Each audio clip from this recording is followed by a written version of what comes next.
Okay, Bungie decided to upload the fucking TWAB at 1:46 p.m.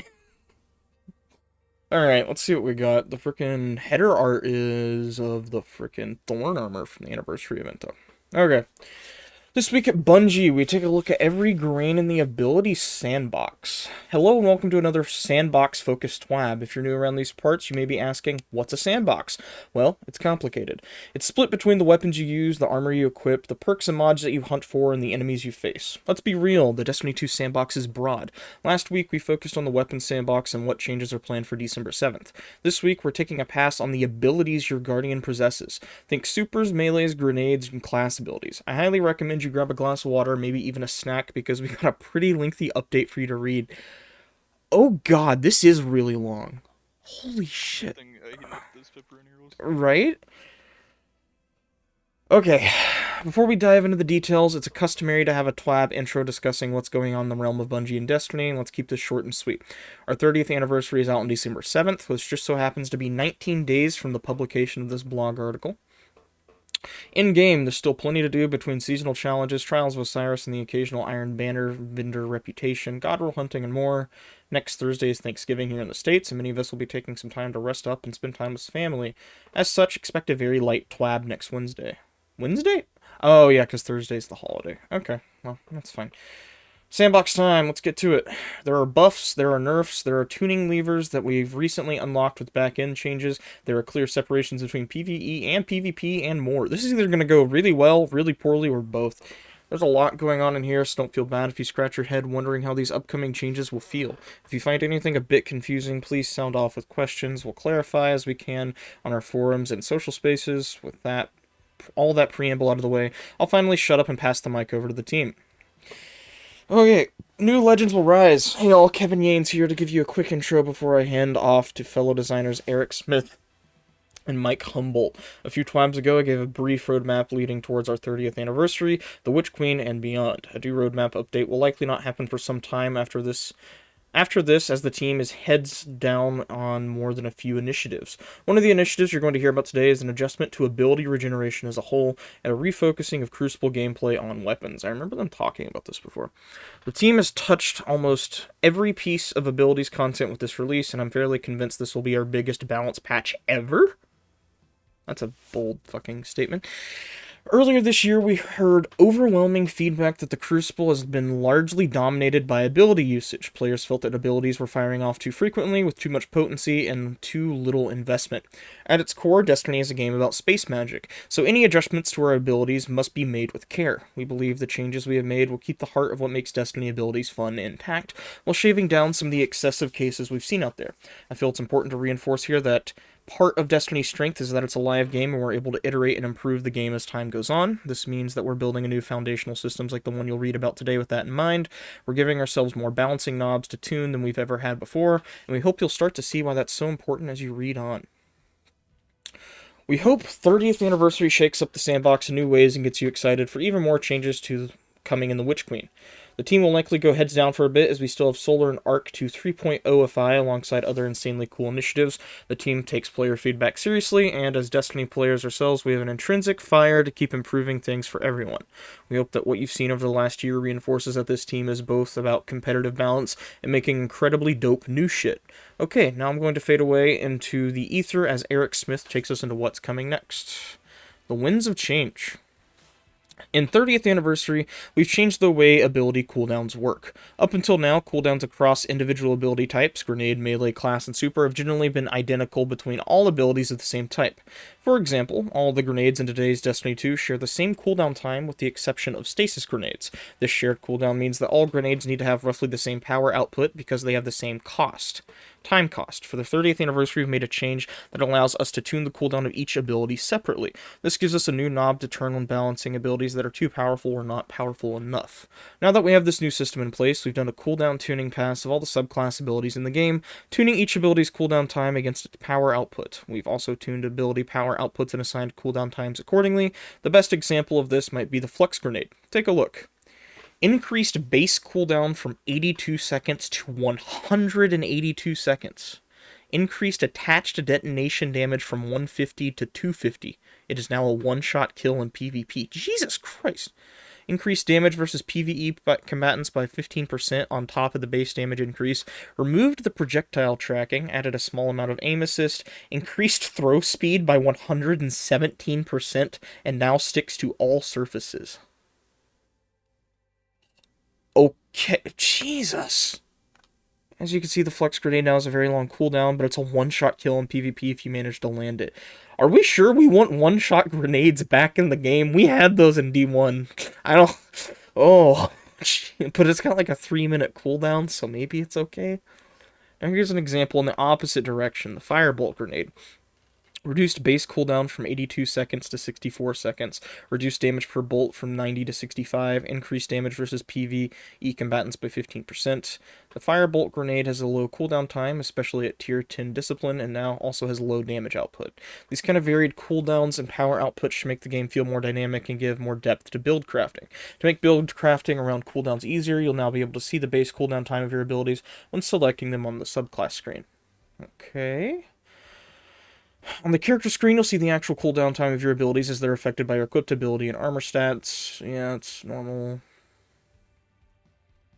A couple things to note about cooldown times in the UI. The base cooldown time is actually the cooldown time at tier 3 of the relevant armor stat, strength, discipline, etc. This is because the system technically penalizes you for tanking your stats below tier 3, in which case your cooldown would be longer than the base. We are looking at updating this to be more intuitive in a future release.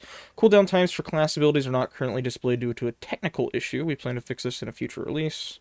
We've been calling this the Variable Ability Cooldown Systems, and we think it's the beginning of a big change for the Destiny 2 Sandbox. It's a foundational change in preparation to move the light subclasses over to the Subclass 3.0 system that Stasis currently uses. For the 30th anniversary, we're using it to change the cooldown of nearly every ability in the game. One of our design goals this year was to reduce the amount of ability spam in the Crucible and put the focus back on gunplay. To this end, we've made ability cooldown times longer on average than they were before. We don't want the PvE experience to suffer for the sake of PvP balance, though, so we've tried to compensate where possible. For example, we've increased all grenade damage versus PvE combatants by 15% or more. This should make grenades feel like bigger power moments than they do in today's game. Melee ability cooldowns haven't been increased quite as much as grenade cooldowns, and some of the less aggressive melee attacks have lower cooldowns than before. Class ability cooldowns have also generally increased, but the changes vary depending on which ability is equipped. We're excited to see how these changes feel once they hit the live game, and we'll be monitoring and adjusting accordingly in future releases. I'll now pass the mic to Mike Humboldt to talk about big changes to super cooldowns. Okay, since Destiny's launch in 2014, super energy gain has been almost entirely passive. Your intellect stat dictates how quickly your super regenerates, with a few other elements like orbs of power, armor and weapon perks, and defeating targets as active sources. The system worked well for a long time, but has issues that have grown more obvious as the game has evolved and overall player skill, especially skill in evaluating how to play around their character build, has increased. Example, in high-stakes game modes like Trials of Osiris or Survival, where each life is precious, passive play becomes more common as players sit back and wait for their supers to close out a tied game. In general, we want the most efficient way to gain super energy to be actively engaging in combat. That doesn't mean you need to win every fight, but we want you to try. To get us closer to that goal, we're making a big change to the system. Super regeneration will still have a passive component scaled by your intellect stat, but at a significantly reduced rate. On top of your passive regeneration, you will also gain super energy by dealing and taking damage to or from opponents. Here are a few key goals for this new system. In PvE, super uptime should be relatively unchanged from the live game, if not slightly higher. We are pretty happy with the frequency of supers in most PvE content, and don't want to make big changes right now on that front. Everybody should get at least one super in a 6v6 match that goes to the score or time limit as long as they engage in regular combat. Expression of power through using your awesome space magic is a core part of what makes Destiny special, and we're not looking to change that. We think the cadence of supers in 6v6 modes is slightly too high, but we don't expect a dramatic change in super uptime for most players in playlists like Control or Iron Banner as a result of these changes. Supers should be less frequent in 3v3 modes than in the live game, where 2 supers per match is a fairly regular occurrence. These modes are about expression of player skill. We want that skill to be primarily about team coordination, positioning, intelligent use of your abilities, and first and foremost, gunplay. While there's absolutely skill in outmaneuvering active supers or playing around super uptime, supers in general are purposefully designed to be accessible power fantasies for all players, and that inherently creates asymmetry that we need to account for in more competitive play. Primary weapon play should have a noticeable benefit for super regeneration. With this new system, we are scaling energy gains up and down granularly based on the source of damage, both outgoing and incoming. Outgoing primary weapon damage has a significantly higher return of super energy per damage point than any other type of damage. That's really interesting.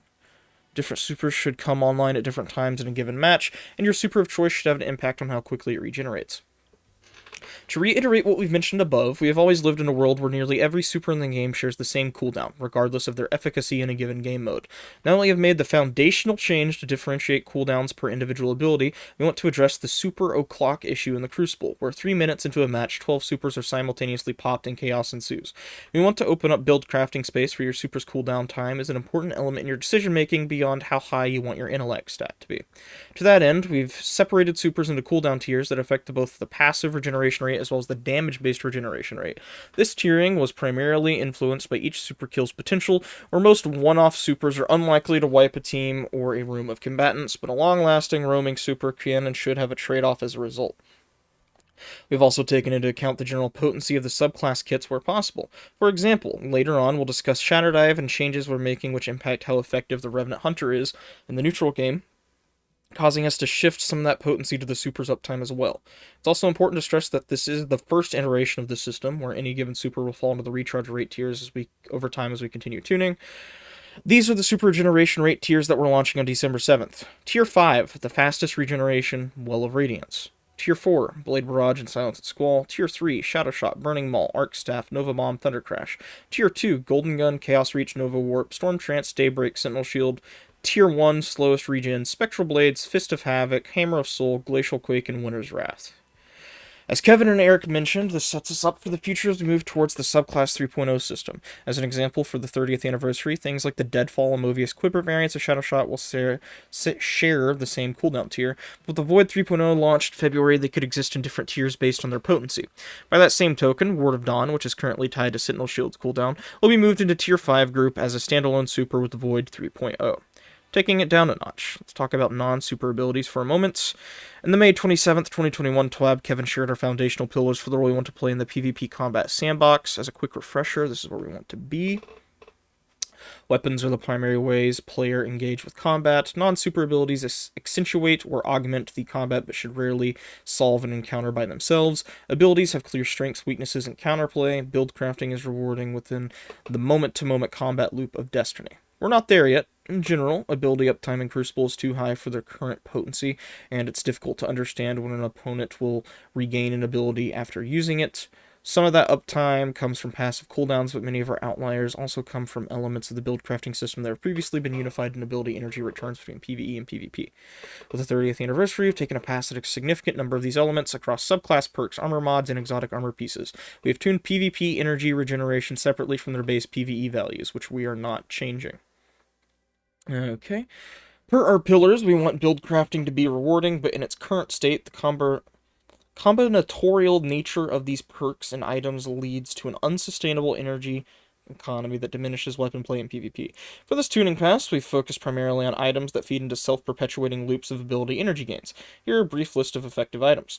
Subclass neutral game perks. These perks have had their ability energy regeneration reduced by roughly 50% in PvP. We targeted perks that can either activate out of combat with a single button press, or those that were returning amounts of ability energy that were significantly out of band. Whisper of Shards, Arc Web, Rising Storm, Ionic Traces, Electrostatic Surge, Aftershocks, Inertia Override, Benevolent Dawn, Practice Makes Perfect, and Dark Matter. Subclass and super perks. Oh my god, we're not even half done. These perks scale down energy returns as you get kills in your super, i.e. the first kill while in super returns more energy than the third kill. These perks often result in supers being able to roam the map for much longer than is healthy for the game, and has meant that a victim that could frequently die to an active super respawn on the other side of the map and then be killed by that same super again.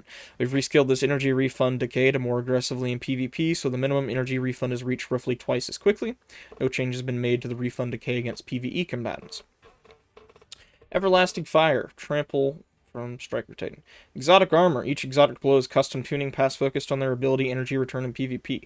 Frosties. No longer stacks multiplicatively in PvP with other regeneration buffs. Is now an additive scaler. No change in PvE. Heart of Inmost Light, ability energy regeneration scalars reduced by 50% in PvP. Reworked, so activating multiple abilities will now reliably result in multiple empowered stacks. The stacking behavior was previously a bug, but this seemed like a good opportunity to promote it to a feature. Controverse holds. Duration of the grenade regeneration buff is no longer random between 1 and 4 seconds, and is now a fixed duration of 1.75 seconds. Reduced grenade energy regeneration scalar by 50% in PvP. The previous average duration due to waiting was 1.71 seconds, with the 1 second duration being most common, so this should improve the exotic's consistency across the game with a lower return in PvP. Doomfang Pauldrons reduce super energy gain activation when an opposing player is killed by a void melee by 50%, no change in PvE. Shinobu's Vow reduce grenade energy gain on hits versus players by 66%, no change in PvE. Crown of Tempest, grenade, melee, and super energy regeneration scalar buff duration reduced from 7 to 4 seconds PvP, no change in PvE. The Stag, reduce class ability energy refund on shield break by 50% in PvP, but no change in PvE. Armor mods. In general, we reduced energy returns from these mods by roughly 50% in PvP, depending on the number of copies of the mod you have slotted. Melee Kickstart, Grenade Kickstart, Utility Kickstart, Perpetuation, Bolstering, Detonation, Focusing Strike, Bomber, Outreach, Dynamo, Distribution, Momentum Transfer, and Impact Induction. This is a big foundational shift for us, and we expect to do a lot of tuning as time goes on. So as always, we'll be on the lookout for how things are feeling across the game, and we'll adjust accordingly. Now I'll throw it back over to Eric for some spicy details on the more ability tuning changes you can expect within the 30th anniversary. Dang, this is long. Eric, in case you haven't caught on yet, the list of ability changes we're making the 30th anniversary is massive. We've touched nearly every ability in the game in some small way. We won't go over the full patch notes because it's mind-numbingly long, but let's take a look at some more proactive balance changes.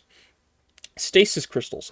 Stasis Crystals do a lot on top of freezing players when they're created. They're also a block line of sight, block movement, act as explosive barrels. It's all a bit too much for PvP. With this release, Stasis Crystals will now slow players instead of freezing them, and they'll do much less damage to players when they detonate. As far as PvE is concerned, Stasis Crystals will freeze combatants, and we've increased Stasis Crystal detonation damage versus PvE combatants. Looking at the numbers, it was almost always better to shoot directly at a combatant instead of a crystal near a combatant. This change should help crystals better live out their explosive barrel dreams.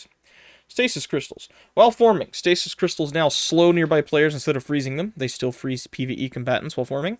Increased slow freeze radius while forming from 1.75 meters to 2.6. Reduced crystal detonation damage versus players by roughly 55%.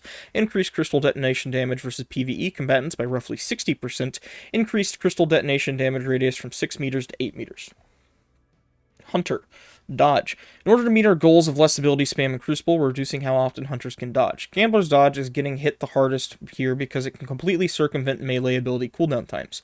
It also completely changes the hunter silhouette in PvP, making it very powerful. In addition, hunter dodges will no longer break projectile tracking, meaning it's less of a get-out-of-jail-free card when tracking a rocket or another slow-moving projectiles flying towards you. No longer breaks projectile tracking. Tier 10 mobility cooldown increased from 11 seconds to 14 seconds. Base cooldown unchanged at 29 seconds. Gambler's Dodge. Tier 10 mobility cooldown increased from 11 to 18 seconds. Base cooldown duration from 29 seconds to 38 seconds. Revenant. You guessed it, the Stasis Crystal changes detailed earlier mean that the Hunter Revenant Shatter Dive will now almost never kill a full health Guardian. Shatter Dive may still kill if the Hunter is using Whisper of Fissures, Touch of Winter, and the target is in the very center of all 6 crystals, but that has been incredibly rare in our playtesting. I think we can all agree that Shatter Dive was too powerful. We tried a number of fixes over the past few releases, but the truth is that as long as Stasis Crystals froze players and Shatter Dive shattered players, it was going to be too good. But it's not all rain clouds and puddles for Shatter Dive Hunters. The increase in Stasis Crystal damage versus PvE combatants makes Shatter Dives a great choice in PvE. On top of that, we're increasing Shatter Dive damage versus frozen combatants by 100%. Have fun melting frozen monsters. Shatter Dive, much less lethal versus players due to the crystal changes, much more lethal versus combatants due to those same changes, increased shatter damage versus PvE combatants that are frozen by 100%. Grim Harvest Aspect, increased fragment slots from 2 to 3. Okay. Top Tree Arcstrider. This change to combination below melee was made possible by our variable ability cooldown system. Previously, Top Tree Arcstriders were basically required to use Gambler's Dodge with this tree. We hope this change will make this ability viable even if you're using Marksman's Dodge. Reduced base cooldown duration from 96 seconds to 15 seconds of combination blow? Jesus Christ. Bottom Tree Night Stalker. The Vanish and Smoke melee has low damage output but high utility. Our data shows that the subclass tree is struggling in PvP, so we decided to increase how often Pathfinder hunters can go invisible. Reduce base cooldown from 96 to 75. Titan. Shoulder charges. Oh no. Oh no.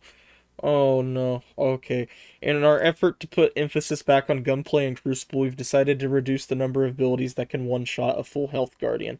As such, the Titan's 3 shoulder charges are no longer one-shot abilities in PvP. To balance, that's not going to go over well. To balance this out, we've made the shoulder charges quicker to activate, easier to hit with, and travel further. Okay, maybe. We've also increased their damage in PvE. In our experience, they're still powerful in PvP in combination with short-range weapons and when used as a movement tool. We want to curb shoulder charges' potency now that we've tuned down shotguns as their current counter. We'll be monitoring the data and feedback and adjust accordingly. All shoulder charges, no longer one-shot. Sprint activation time reduced from 1.5 to 1.25. Increased range from 5.5 to 6.8. Targeting cone width increased by 10%. Increased damage by PvE combatants by 25%. Reduced AoE damage from 90 to 40. Now blinds enemies in area on hit. Seismic Strike. Increased base cooldown. Reduced AoE damage from 90 to 40. Okay. Reduced direct impact damage from 170 to 120. Barricade. Even with the rally barricade changes we made in Season of the Lost, using this ability during a firefight is still a risky proposition. We've spaced out the cooldowns of the 2 barricades to make the choice flight slightly more interesting. Towering barricade cooldown increased by 3 seconds. Rally barricade cooldown decreased by 5. Behemoth. We agree with the general community feedback that the Behemoth could use some love in PvE. We're hoping these changes to Diamond Lance make this aspect a top-tier PvE pick. Shiver Strike is getting a bit of a damage buff during the Glacial Quake Super. The Whisper of Chains fragment buff here is also very spicy and should help the Behemoth's survivability in pinnacle PvE activities. Whisper of Chains can be used by all Stasis subclasses, but making crystals is kind of the Behemoth's thing, so we're listing it here. Increased fragment slots of Diamond Lance from 1 to 3. Now spawns a Diamond Lance upon killing with a Stasis weapon, killing 3 players with Stasis weapons in a single life, killing an enemy with a Stasis ability, and shattering an enemy. That's insane. Shiver Strike. Increased Shiver Strike damage while in Glacial Quake by 50%. Increased damage resistance versus PvE combatants from 25% to 40%. Bottom Tree Striker. This class is absolutely dominating PvP this season, so we're tuning it down a notch. The changes we've made to Fist of Havoc and Season of the Lost helped Top Tree as intended, but they also turned Bottom Tree into a monster. On top of that, the Stasis nerfs and other changes we've made over the past few releases created a power vacuum that Striker Bot filled with extreme prejudice. We hope these changes put Striker Bot back into the pack instead of towering high above everything else. Knockout. Melee lunge range and melee damage bonus now deactivate after a melee kill. Trample. Super energy gain from Fist of Havoc. Light attack now decays to a minimum amount over 3 PvP kills, down from 7. Frontal Assault melee. Increased base cooldown from 82 seconds to 106. Fist of Havoc. Heavy slam radius reduced from 8 meters to 6 meters. Bottom tree only. Warlock. Uncharged melee.